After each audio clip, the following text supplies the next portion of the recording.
회사 동료로 처음 만난 남자친구는 가끔씩 보면 세상 물정을 모른다 싶을 때가 있었지만 그게 연애하는 동안에는 크게 문제가 된 적은 없었습니다.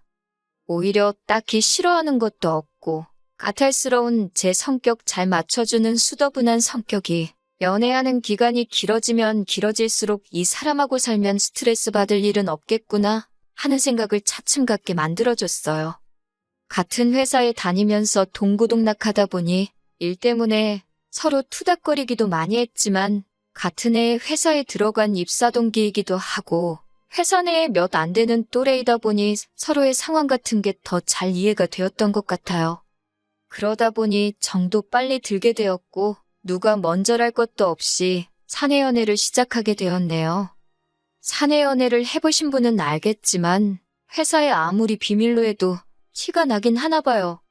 다른 직원들은 저희가 연애하고 있다는 사실을 다 알고 있던 것 같은데 저희는 그걸 감쪽같이 속이고 연애를 하고 있었다고 생각했습니다. 아무튼 연애하면서 크게 다투지도 않고 서로의 고충도 그 누구보다 잘 이해해줄 수 있는 상황이다 보니 그렇게 쭉 별 탈 없이 연애를 계속해왔습니다. 나중에 가서는 회사 사람들이 다 알고 있다는 걸 깨닫고 공개 연애로 전환을 하게 되었어요. 회사 내 공식 커플이 되다 보니 결혼 언제 하느냐는 이야기도 자주 듣게 되었고 아무래도 응원도 자주 받고 사람들의 관심을 받으니 조금 부담이 되기는 했습니다. 저나 남자친구나 본가는 따로 있고 집에서 나와 자취를 하고 있었는데 연애 기간이 길어지다 보니 자취방 계약도 새로 갱신을 몇 번 해야 했고 그럴 때마다 새로운 거처를 찾을 때 회사랑 얼마나 가까운가 위치도 중요한 게 여겼지만 한편으로 서로의 자취방에서 얼마나 가까운지도 계산해가면서 새로 방을 구해왔어요. 그러다 보니 서로 점점 사는 곳이 가까워졌습니다. 회사에서도 매일 보는 사이긴 하지만 퇴근길까지 같아지다 보니 문득 그런 생각이 들더라고요. 어차피 이렇게 오래 만나왔는데 차라리 결혼을 하는 게 맞지 않나? 싶었습니다. 퇴근하면 남자친구가 항상 같이 지하철을 타고 저를 집 앞까지 바래다 줬었거든요. 남자친구는 저를 집까지 바래다 주고 집까지는 걸어서 돌아갔습니다. 퇴근길 방향이 같은 방향이기는 했지만 동네가 달랐기 때문에 집까지 걸어서 30분을 더 걸어가야 했어요. 언젠가부터 서로 일하느라 피곤해서 지쳐있는데 굳이 이렇게 할 필요가 있나 싶더라고요. 차라리 결혼을 해서 둘이 같이 살면 여러모로 출퇴근도 같이 하게 될 테고 한 집에 사니까 빈 돌아서 집에 갈 필요도 없고 집도 월세로 제 방, 남자친구 방에서 어떻게 보면 2배로 내고 있는 상황이나 마찬가지인데 그럴 바에 대출 2, 3억 받아서 신혼집 구해 이자 내는 거나 방 2개 월세 내고 사는 거나 별반 차이가 없을 것 같았고 여러모로 서로한테 이득이 되는 거 아닌가 하는 생각이 들었습니다. 따로 청혼을 받은 건 아니지만 제가 그렇게 낭만적인 것 찾고 그러는 성격도 아니다 보니 그런 형식적인 건 생략했어요. 분위기 좋은 데서 촛불 몇 개 켜놓고 명품 반지에 명품 가방 선물 받으며 프로포즈 받는 그런 뻔한 청혼을 받을 바에야 차라리 그 돈으로 서로를 훌륭하게 키워준 양가 부모님들께 선물 같은 걸 드리는 게 맞지 않나 싶었거든요. 그래서 그때부터 결혼 준비를 위해 서로의 상황을 오픈하게 되었습니다. 서로 월급이야 같은 회사 다니고 있고 입사 동기이다 보니 누구보다 서로가 얼마나 버는지에 대해선 잘 알고 있었어요. 그런데 각자 모아놓은 돈에 대해 이야기를 하는데 남자친구가 모아놓은 돈이 월급에 비해 너무 적었습니다. 데이트할 때도 비용은 번갈아 가면서 내고 자취하는 곳도 서로 비슷한 곳에 한 푼이라도 싼 곳을 찾아서 구해 살고 있었어요. 데이트할 때나 필요한 걸 살 때나 이것저것 가격 비교하면서 합리적인 소비를 하는 사람이었고 알뜰살뜰한 면모 또한 결혼 상대로 생각하기에 좋은 장점을 가지고 있는 사람이라고 생각했습니다. 거기에 퇴근 후에도 저를 항상 집까지 바래다 주던 사람이기에 어디 쓸데없는데 돈 쓰러 다니는 사람이 아닌 것 또한 알고 있었고요. 그런데 입사 4년차가 된 우린데 1년치 연봉만도 심지어 갓 입사했을 때 1년치 초봉만도 못한 금액을 모아놓은 돈이랍시고 보여주고 있으니 저는 처음에 이 사람이 나를 놀래켜주려고 장난을 하는 건가 싶었습니다. 그런데 제가 심각하게 나오는데도 별 해명도 못하고 쩔쩔매고 있는 걸 보니 무언가 사연이 있어도 있구나 하는 안 좋은 예감이 들더라고요. 남자친구를 닥달해서 무슨 일인가 자초지종을 캐봤습니다. 도무지 입을 열지 못하다가 결국 자초지종을 실토하더라고요. 남자친구는 혼자서 자취생활을 하면서 부모님 아파트 대출금을 갚아드리는 걸로 모자라 생활비까지 보태주고 있었던 겁니다. 이미 거기서 월급의 절반이 날아가 버리니 혼자 생활비에 이것저것 하고 나면 남는 것도 없었던 거고요.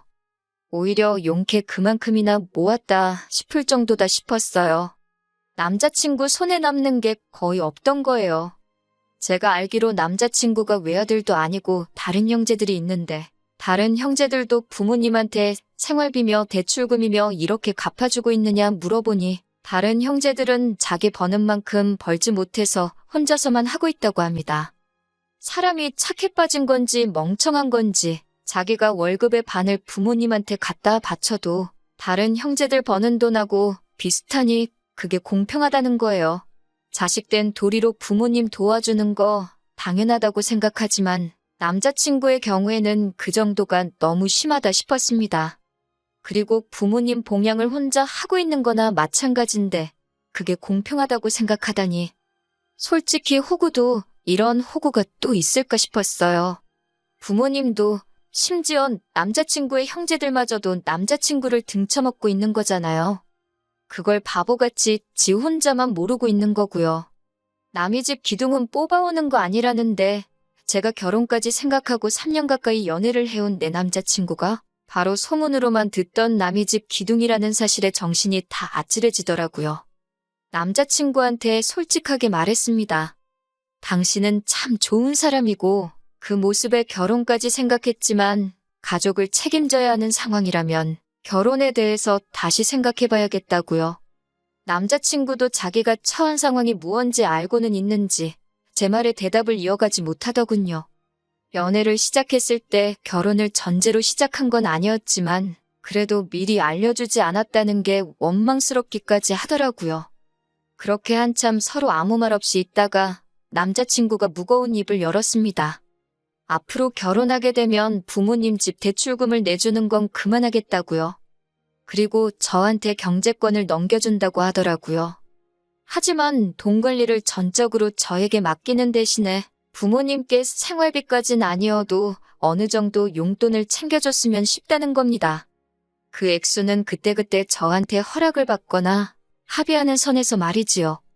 이때까지만 해도 남자친구가 정말 큰 결심을 했다고 생각했고 믿어도 되겠다는 생각을 했습니다. 당장 차이 나는 돈 얼마 정도는 크게 신경 쓰지 않아도 되겠다는 생각을 했어요. 어차피 남자친구가 제가 모아놓은 돈만큼 돈을 모아놓았다 하더라도 결국 신혼집을 구할 때 대출은 선택이 아닌 필수나 마찬가지인 상황이었으니 말입니다. 당장 제가 몇 천만 원 더 내긴 하겠지만 앞으로 자녀 계획까지 생각해보면 집안의 가장이 될 남자친구가 더 오래 일을 하게 될 것이고 그때가 되면 제가 지금 내는 돈 몇 천만 원만큼 혼자서 외벌이로 감당을 해야 할 때가 올 거였으니까요. 일단 남자친구를 저희 부모님에게 먼저 소개를 시켰습니다. 실제로 인사드린 적은 없지만 연애하면서 제가 저희 부모님께 몇 번 이야기를 했었고 사람 자체는 정말 순하고 성실한 사람이기에 저희 부모님께서도 남자친구를 마음에 들어 하셨어요. 저희 집에서 결혼 허락을 받았으니 이제 제가 남자친구 부모님께 인사드리러 갈 차례였습니다.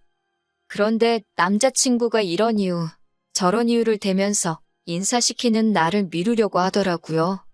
쇳불도 당김에 빼랬다고 그걸 밀어서 뭐 하겠냐고 남자친구를 닥달해 억지로 자리를 만들었습니다. 남자친구가 부모님께 저를 소개를 안 시켜주려고 하길래 저는 혹시 남자친구 부모님이 저를 마음에 안 들어 하시나 하는 생각을 했습니다. 그런데 인사드리러 처음 만난 자리에서 저를 엄청 반겨주시고 잘해주셨어요. 아들한테 말로만 들었다면서 정말 꼭 보고 싶었다고 하시면서 말입니다. 자리 분위기가 그렇게 좋았는데 유독 남자친구만 좌불안석 안절부절하고 있었습니다. 긴장이 될 수도 있겠다 싶었는데 그게 아니더라고요. 이야기를 나누다가 생활비 이야기가 나왔습니다. 결혼하고도 아들이 내주던 대출금도 내주고 생활비까지 주겠다니 요즘 저 같은 며느리 보는 운 좋은 시부모는 당신들밖에 없을 거라고 하시는 거예요. 남자친구와 이야기했던 앞으로의 계획을 전혀 모르는 눈치인 걸 보니 그때 딱 깨달았습니다. 남자친구가 부모님께 인사시키는 걸 미루던 진짜 이유를 말이지요. 어떻게 이야기를 꺼내야 할지 모르겠으니 아예 말조차 꺼내지 않았던 거예요. 그래서 제가 대신 입을 열었습니다.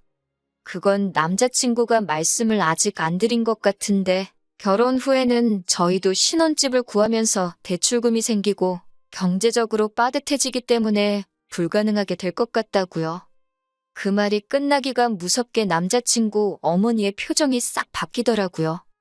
그거에 대해선 들은 바가 없다며 아까까지는 저를 무슨 세계 최고의 며느리라고 생각하던 사람이 이제는 당신 아들 경제권 뺏어가서 권력을 휘두르며 부모 자식 사이 이간질하려는 천하의 나쁜 사람 대우를 하시더라고요. 지금 저희 둘벌이의 신혼집 구해서 들어가고 할비 내고 하면 지금처럼 살 수는 있겠지만 회사에서 힘들게 돈 벌어 내가 번 돈은 공동재산이 되고 남자친구가 번 돈은 당신들 생활비로 다 들어가게 되는데 그건 아니지 않느냐고 솔직하게 말했습니다. 그 말에 네가 무슨 권리로 우리 아들이 버는 돈을 관리를 하려고 드느냐 욕 한마디 안 하셨지만 말 한마디 한마디에 가시가 있는 게 느껴졌어요. 부모님이니까 자식 앞으로의 미래가 행복한 게 더 좋으시지 않느냐.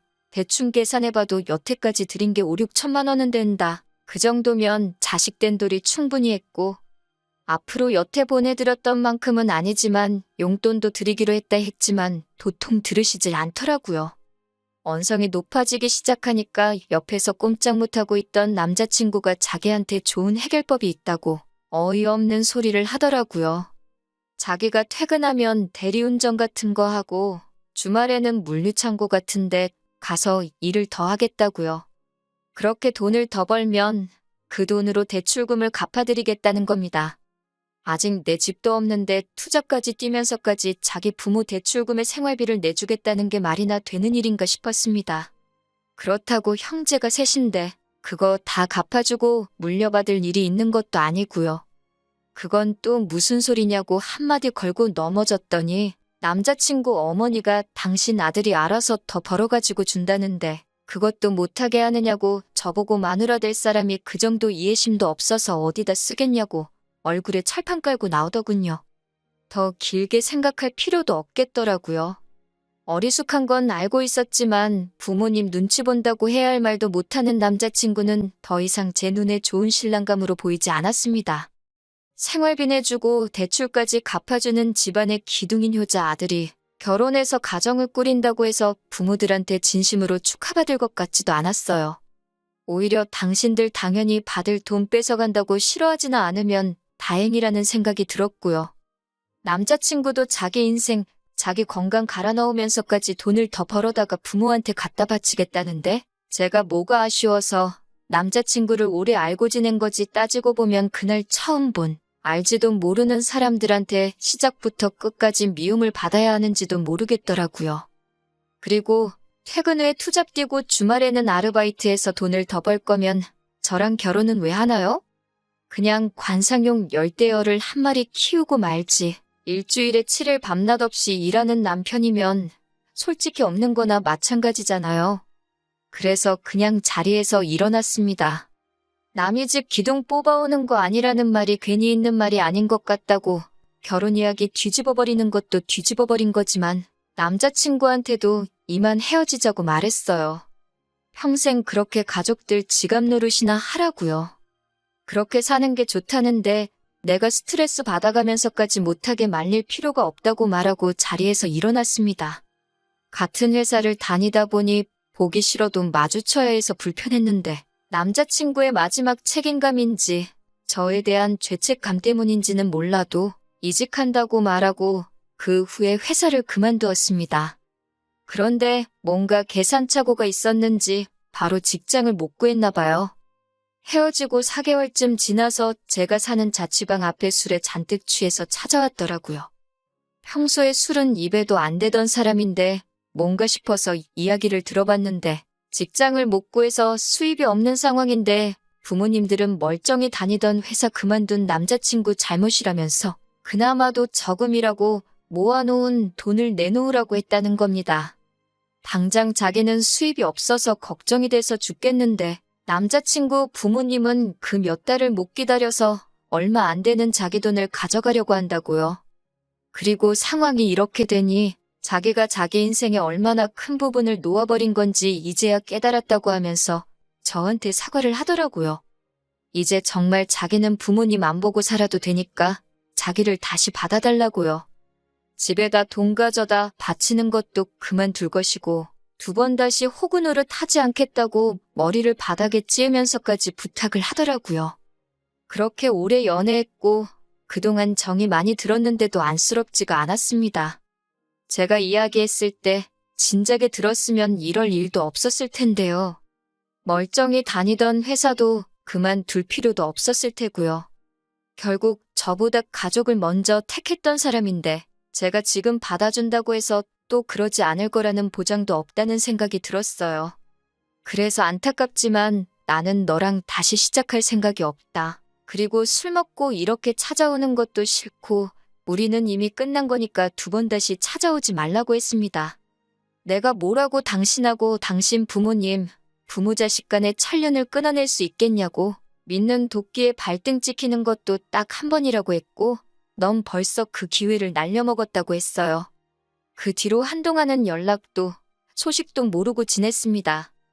회사에서 남자친구와 친하게 지내던 직원이 남자친구 소식을 들었다며 저한테 말해줬어요. 고향에 돌아가서 그쪽에서 일자리 찾으러 다니면서 아르바이트 하고 있다고 하더라고요. 아르바이트는 왜 하고 있는지 안 봐도 딱 알겠더라고요. 불쌍하긴 하지만 한편으로는 남자친구를 다시 안 받아주길 잘했다는 생각이 듭니다. 결국에는 가족을 놓지 못해서 안정적인 새로운 직장을 찾는 게 아니라 부모님 당장 생활비랑 대출금 내주기 위해서 고향으로 돌아간 모습을 보면 아직 정신 덜 차린 것 같네요. 그동안 만나온 정에 휩쓸려 받아줬더라면 결국엔 또 어떤 방식으로든 자기 가족들 먹여 살리겠다고 투잡을 뛰겠다느니 내 돈을 빌려서 쓰겠다느니 분명 무슨 일이 있어도 있었을 거예요. 비록 이렇게 완전히 끝나버리게 되었지만 아무쪼록 언젠간 정신 차리고 이용만 당하고 있다는 걸 깨달았으면 좋겠네요. 키워준 은혜, 당연히 헤아릴 수 없을 만큼 커다란 것이겠지만 자기 인생까지 갈아서 갚아야 할 정도로 가스라이팅을 당한 모습을 보니 그냥 한편으로는 안쓰럽기도 한 것 같아요. 저랑은 이제 헤어졌으니 제가 더 이상 신경 쓸 일은 아니지만요. 정신 차리면 그만둘 것이고 정신 못 차리면 앞으로도 저렇게 살아가겠죠.